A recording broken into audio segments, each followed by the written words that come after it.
Today, President Trump declared his intent to, quote, go after people for what he claims were attempts to interfere in the 2016 election by claiming that Russia was seeking to influence the result. The president insisted that former President Obama was guilty of crimes for what Trump said was his role in weaponizing intelligence. The leader of the gang was President Obama. Barack Hussein Obama, have you heard of him? Look, he's guilty. It's not a question, I like to say, let's give it time. It's there. He's guilty. This was treason. CNN's Kevin Liptak is at the White House for us. Kevin, it's notable this response came during a question about Ghislaine Maxwell, but can you fact check what the president is suggesting here? Yeah, and just to underscore, these are very striking comments from the president. He's accusing Barack Obama of sedition. He said he was seditious. He's accusing him of treason. And he says, quote, whether it's right or wrong, it's time to go after people. Clearly, the president intent on using some of this information that was released last week by the Director of National Intelligence, Tulsi Gabbard, to go after his political rivals, chiefly the former President Barack Obama. And just to step back and describe what Gabbard released, she released information that she says undercut that 2017 intelligence assessment that found that Russia, through a hacking and influence campaign, attempted to influence the result of the 2016 election. She seems to be relying on sort of correspondence that was sent between Obama officials that said that Obama wanted a new assessment into this. And what President Trump seems to be seizing on is the fact that an initial assessment found that Russia was not successful in influencing the results of that election. But both Trump and Gabbard seem to be twisting some of what the intelligence found. The intelligence community found that Russia did attempt to influence votes through things like hacking emails, things like social media campaigns, but it never found that it actually hacked into voting systems and changed votes, even though it attempted to breach some of those systems. But President Trump seems to be using some of this new findings and documents that have been released by his intelligence chief to go very harshly after President Obama. And certainly it has always been true that the Russia investigation that really clouded the first 2 years of his first administration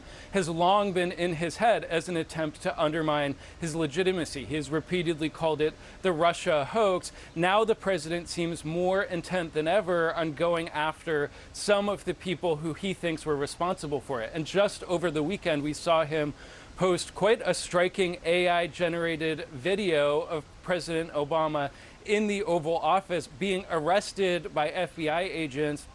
Later, the video depicted Obama sitting in prison in an orange jumpsuit. So very striking imagery, very striking words from President Trump as he tries to use some of this information, one, to go after his rivals, but two, seemingly to try and distract from the Jeffrey Epstein matter. But I think bottom line, when he accuses Obama of treason, when he accused Obama of leading a coup and of being seditious, there's really no evidence in what Gabbard released last week that would back up any of those claims. Yeah, certainly. Kevin Liptak, thank you so much, live for us from the White House. I want to get a bit of a fact check of what Donald Trump just said at the White House from CNN senior reporter Daniel Dale, who joins us now. So President Trump made a lot of claims, Daniel, about former President Barack Obama. But what's the reality? Well, President Trump has a long history of accusing former President Obama of committing crimes while not specifying how exactly those crimes were supposedly committed. So in this case, he kept saying Obama was caught, his name was on a document, didn't specify what Obama was caught doing, and did not say what document he was talking about. So it's a bit difficult to fact check, but I think there's a strong chance he's talking about something highlighted by a Director of National Intelligence, Tulsi Gabbard, that refers to an email post-election in 2016 where the member of the intelligence community said the president had directed the intelligence community to come up with a new assessment of how Russia had attempted to use tools to intervene in the 2016 election. So two things about that. First of all, that is post-election. That is pre-inauguration, but post-election. So it would not be an election rigging effort, as President Trump specified. And second of all, the president directing the intelligence community to assess Russian interference is simply not treason. There is very little there. Now, Tulsi Gabbard has alleged that that new assessment that was produced after that meeting, she said directly contradicted previous assessments. She did not prove that. And she is emphasizing the fact that that new assessment in January 2017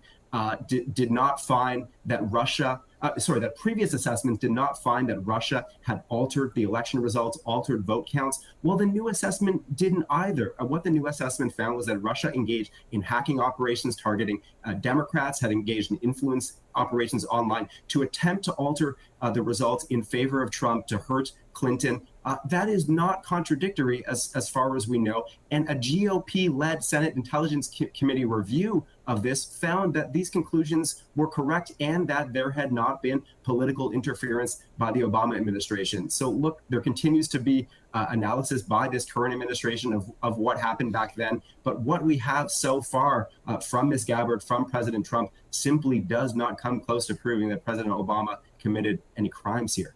Okay, so in other news, Trump is accusing his predecessor of treason here. Just a moment of reminder, when Russia interfered in the 2016 election, as the intelligence community agreed quite broadly, there was bipartisan agreement that Russia did so. You had Republican and Democratic lawmakers saying quite clearly there was no question about Russian interference in the election. And just for folks who may not remember, they hacked emails from John Podesta, Hillary Clinton, and notably released those hacked emails right after the Access Hollywood tape came out. I mean, that's what part went into the assessment that this was attempted to advantage Trump. Intelligence community never found that they influenced votes or voting systems, et cetera. From a legal perspective here, is there any legal evidence grounding for a U.S. attorney to take up these referrals and actually prosecute? Well, a U.S. attorney can take up whatever they want if it's handed to them, and frankly, they ought to. If they get a referral, there is not a serious case here for treason or sedition or whatever else. You know, Jim, from your long work overseas, that intelligence estimates or intelligence assessments are sometimes ambiguous. There are different opinions that can be made about them, but merely disagreeing with one or the findings of one or what's drawn from one is not treason, which is the act of, number one, seeking to overthrow a government, or number two, seeking to kill a sovereign of a nation. It's just silly. Now, can it be a hassle and a pain in the ass to the person who's investigated, who's got to hire a lawyer and go through all the motions? Sure, but this is not an investigation that be grounded in any reality. But when you have the president raising the prospect of using these levers, right? These legal levers of his administration. I mean, what is the risk in that? Just remind us. No, you know what I think the risk is? It's public misinformation. I think people do not know what treason is or what sedition is or what any crime is. And they hear the words from someone in a profound position of authority who can get in people's heads and say, wait a second, I think those guys actually did try to commit acts of treason. So more than anything else, it's bad civics for the population that just doesn't understand these very hard legal questions. There's that old saying that a prosecutor could indict a ham sandwich, right? Yeah. If they go before a grand jury, essentially a one-sided affair. Right. Could you see at least reaching that relatively low level? No, because yes, by Saul Wachtler, former New York Court of Appeals judge, that a grand jury could indict a ham sandwich. You still have to get to probable cause, which is that it is more likely than not that a crime was committed. It is not more likely than not that Barack Obama committed treason. You don't have to like the president, you don't need to have voted for him, but let's be serious here about what the claims are. So no one's getting charged here for this. Elliot, thank you so much. A lot going on, and certainly it was noteworthy that he talked about the one thing as he was asked about the other, so we appreciate it. হে আমার জন্ম জন্মান্তরের খেবার স্থলী, আমার সহস্র সহস্র কোটি জনমর পুণ্যর ফলপ্রাপ্তি, এই পরম পবিত্র সপ্ত বৈকুণ্ঠস্থলীত সমবেত ভক্তপ্ৰাণ বৈষ্ণৱবৃন্দ, জয় জয়তে আজিৰ এই পবিত্ৰ ক্ষণত আপোনা সবসমূহ ভকত বান্ধৱলৈ সেৱকী পৰিয়ালৰ তৰফৰ পৰা আৰু লগতে এই ভাওনাভাগীৰ সৈতে জড়িত সমূহ শিল্পী কলা কৌশলীৰ তৰফৰ পৰা এই পবিত্ৰ সন্ধিক্ষণত জনাইছোঁ আমাৰ হৃদয়ৰ সহস্ৰ সহস্ৰ কোটি ভক্তি ভৰা সেৱা। হে সতীবৃন্দ, আপোনাসৱৰ জ্ঞান গভীৰতাত বিদ্যমান ভাওনা মহাপুৰুষ শ্ৰীমন্ত শংকৰ গুৰুজনাৰ অসমীয়া জাতিলৈ, অসমীয়া কৃষ্টিলৈ এক অনবদ্য দান। জাতিভেদ বৰ্ণভেদ উচ্চ নিজ ভেদভাৱ এশয়বৰী সমস্যাৰে জৰ্জৰিত মৃতপ্ৰায় ধ্বংসপ্ৰায় অসমীয়া জাতিক মৃত সঞ্জীৱনী প্ৰদান কৰি পুনৰুদ্ধাৰ কৰাৰ মহান স্বাৰ্থত ধ্বংসৰ কালগ্ৰহৰতাত প্ৰতি ক্ষণে ক্ষণে হেৰাই যাব ধৰা অসমীয়া জাতিক পুনৰ অসমৰ জীপাল বুকুত এক অনন্য জাতি হিচাপে প্ৰতিষ্ঠা কৰাৰ মহান স্বাৰ্থত অসমীয়া সংস্কৃতিক সোণ হেৰুৱা এক বৰেণ্য সংস্কৃতি হিচাপে গঢ়ি তুলি অসমৰ বুকুত বিশ্বৰ বুকুত এক উচ্চ হিমাদ্ৰী সদৃশ স্থান প্ৰাপ্ত হোৱাৰ মহান স্বাৰ্থত এই অসমৰ পবিত্ৰ মুলুকত ভগৱানৰ অংশৰূপে জন্মগ্ৰহণ কৰি আমাৰ গুৰু পৰম গুৰু মহাপুৰুষ শ্ৰীমন্ত শংকৰ গুৰুজনাই অশেষ কষ্ট ত্যাগক শিৰ পাতি লৈ ভাৰতবৰ্ষৰ মূৰৰ পৰা সিমূৰলৈ পদব্ৰজে পৰিভ্ৰমণ কৰি সপ্ত বৈকুণ্ঠৰ সপ্ত তত্ত্ব সাৰ বুটলি আনি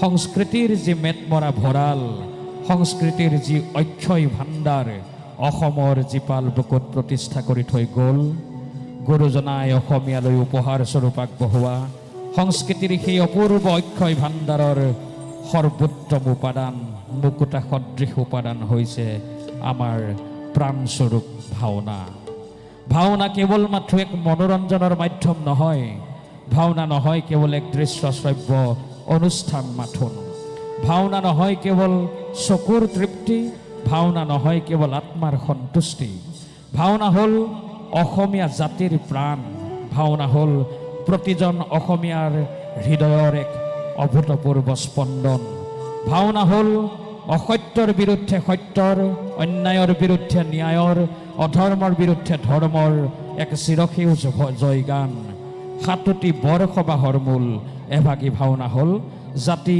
ধৰ্ম ভাষা বৰ্ণ নিৰ্বিশেষে বৈষম্যবাদৰ প্ৰাচীৰ ভেদী সাম্যবাদী